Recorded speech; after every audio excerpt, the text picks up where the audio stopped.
నమస్తే, నేను మౌనిక.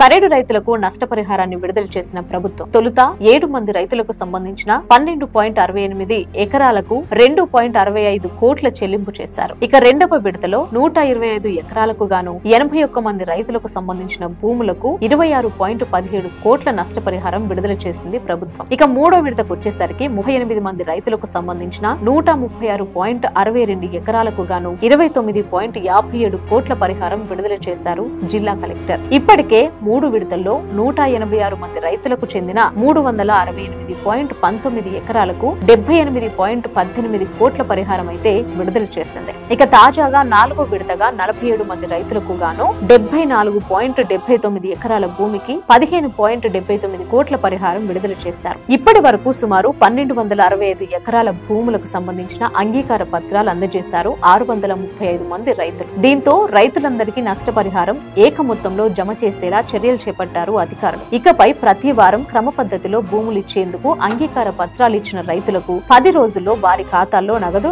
జమ అవుతోంది. ఒకప్పుడు కరెంటు లేని స్థితి నుంచి కూటమి పాలన వచ్చాక సొంతంగా సోలార్ తయారు చేసే పరిస్థితికి వచ్చాం. చంద్రబాబు హైదరాబాద్ లో అప్పుడు ఐటీ అంటే అందరూ హేళన చేశారు. ఇప్పుడు అదే ప్రపంచంలోనే నెంబర్ 1 స్థానంలో ఉంది. చంద్రబాబు ఆనాడు విజన్ 2020 తీసుకుని హైదరాబాద్ ని అభివృద్ధి చేశారు. ఈనాడు విజన్ 2047తో ఏపీని అభివృద్ధి చేసే విధంగా చర్యలు తీసుకుంటున్నారు. పరిశ్రమలకు గమ్యస్థానంగా మారిన ఆంధ్రప్రదేశ్ లో పెట్టుబడులు పెట్టాల్సిందిగా మంత్రి నారా లోకేష్ పిలుపునిచ్చారు. పరిశ్రమలకు వెంటనే అనుమతులు ఇవ్వడంతో పాటు పెట్టుబడి అనుకూల విధానాలు అమలుకు అంగీకారం తెలిపారు. పారిశ్రామికవేత్తలు సమగ్ర ప్రాజెక్టు నివేదికతో రాష్ట్రానికి వస్తే నిర్మాణం పూర్తయ్యే వరకు బాధ్యత తమదే అన్న లోకేష్ ఆంధ్రప్రదేశ్ లో agri processing, tourism, defence, space, electronics, logistics, green energy రంగాల్లో ఉన్న అవకాశాలను వినియోగించుకోవాలని పిలుపునిచ్చారు ముఖ్యమంత్రి చంద్రబాబు నాయుడు.